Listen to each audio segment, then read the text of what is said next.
dia, meus amados irmãos, a paz de Jesus. Hoje, sábado da oitava da Páscoa. Oitava da Páscoa significa que ainda estamos vivendo a Páscoa. E o evangelho de hoje é de Marcos, capítulo 16, versículos de 9 a 15. O Senhor esteja convosco, Ele está no meio de nós. Proclamação do Evangelho de Jesus Cristo segundo Marcos. Glória a vós, Senhor. Depois de ressuscitar na madrugada do primeiro dia após o sábado, Jesus apareceu primeiro a Maria Madalena, da qual havia expulsado 7 demônios. Ela foi anunciar isso aos seguidores de Jesus, que estavam de luto e chorando. Quando ouviram que ele estava vivo e fora visto por ela, não quiseram acreditar. Em seguida, Jesus apareceu a 2 deles, com outra aparência, enquanto estava indo para o campo. Eles também voltaram e anunciaram isso aos outros. Também a estes não deram crédito.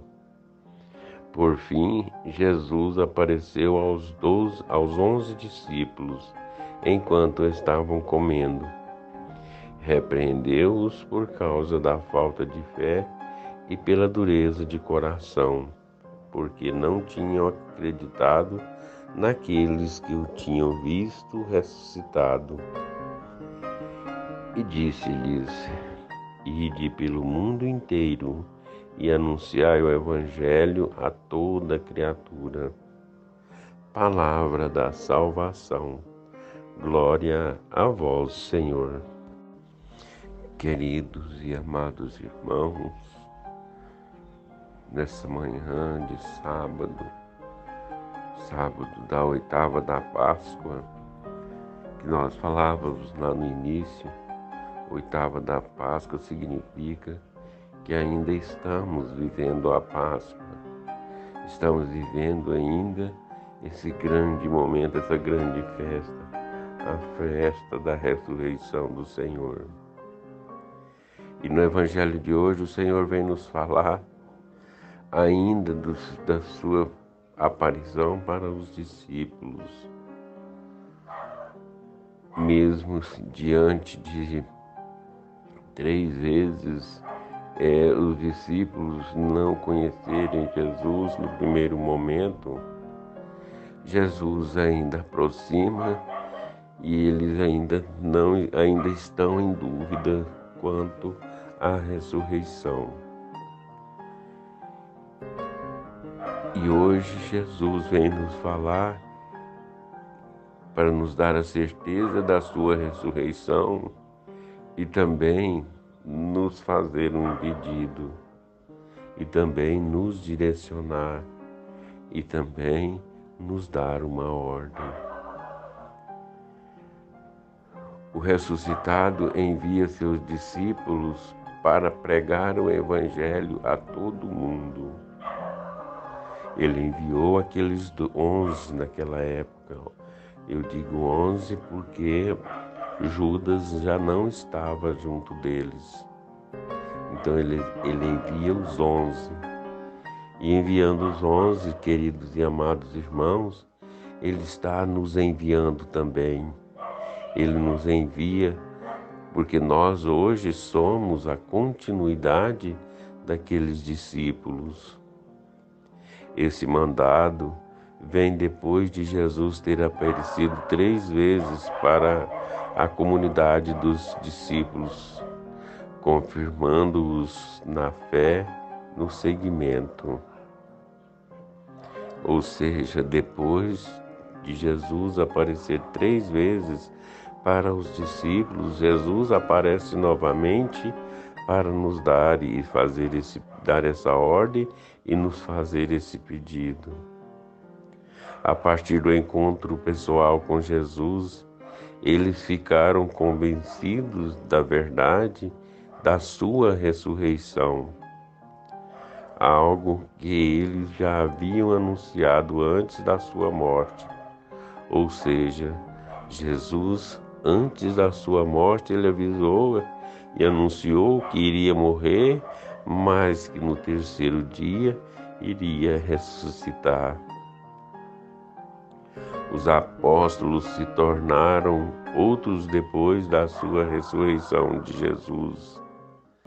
Despojaram-se dos seus medos, temores e incredulidades, oferecendo o resto de seus dias em proclamar a todo mundo a vida, morte e ressurreição de Jesus, como a melhor notícia de todos os tempos.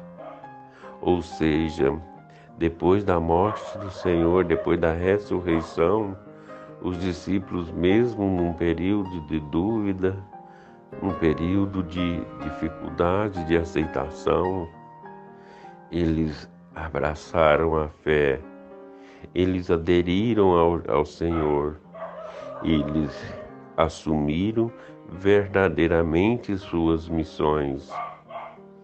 E os discípulos assumiram naquela época, trazendo para nós, os discípulos de hoje, essa continuidade da missão, nos passando essa continuidade de exercer aquilo que o Senhor pediu a eles e pede a cada um de nós.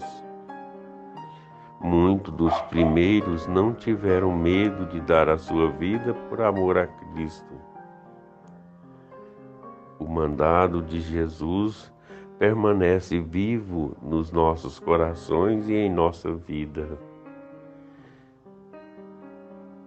O mandado de Jesus daquela época nunca se apagou. Essa chama nunca apagou nos corações dos discípulos. E essa chama, ela passa de geração em geração e chega até nós hoje. Essa chama continua viva dentro do meu coração, do seu coração, dos nossos corações, para anunciar Jesus Cristo como nosso único e Senhor Salvador. Anunciemos Jesus com muita ousadia, comunicando ao mundo a sua boa notícia, ou seja, comunicando ao mundo o Evangelho de Jesus Cristo. Essa missão hoje é nossa, essa missão hoje é minha, essa missão hoje é sua, e que nós a passaremos para os futuros discípulos, a geração que vem depois de nós. Então nós, queridos e amados irmãos, também temos essa missão, a missão de preparar os futuros discípulos, de preparar aqueles que irão dar continuidade de hoje. Hoje que nós estamos dando continuidade aos discípulos de ontem. Então, queridos e amados irmãos, que assumimos isso com muita fé, com muita perseverança, e preparar os futuros discípulos e inclui, queridos e amados irmãos, ter em nosso coração a disponibilidade e a sensibilidade de passar para aquelas outras pessoas sem medo, sem ciúme, sem achar que o projeto de Deus é meu, que a missão é minha. Não, eu tenho que passar para os demais, sendo exemplo, sendo aberto às ajuda para que aqueles que queiram continuar abracem com fé. Então, queridos e amados irmãos, que o Senhor me dê força, nos dê força para que possamos exercer com muita fidelidade aquilo que o Senhor pediu a cada um de nós, ou seja, anunciar o reino de Deus a toda criatura. E que Deus nos abençoe sempre. Louvado seja nosso Senhor Jesus Cristo, para sempre seja louvado. Creio em Deus Pai Todo-Poderoso, Criador do céu e da terra, e em Jesus Cristo, seu único Filho, nosso Senhor, que foi concebido pelo poder do Espírito Santo, nasceu da Virgem Maria, padeceu sobre Pôncio Pilatos, foi crucificado, morto e sepultado, desceu à mansão dos mortos, ressuscitou o terceiro dia, subiu aos céus, está sentado à direita de Deus Pai Todo-Poderoso, de onde há de julgar os vivos e os mortos. Creio no Espírito Santo, na Santa Igreja Católica, na comunhão dos santos, na remissão dos pecados, na ressurreição da carne, na vida eterna. Amém.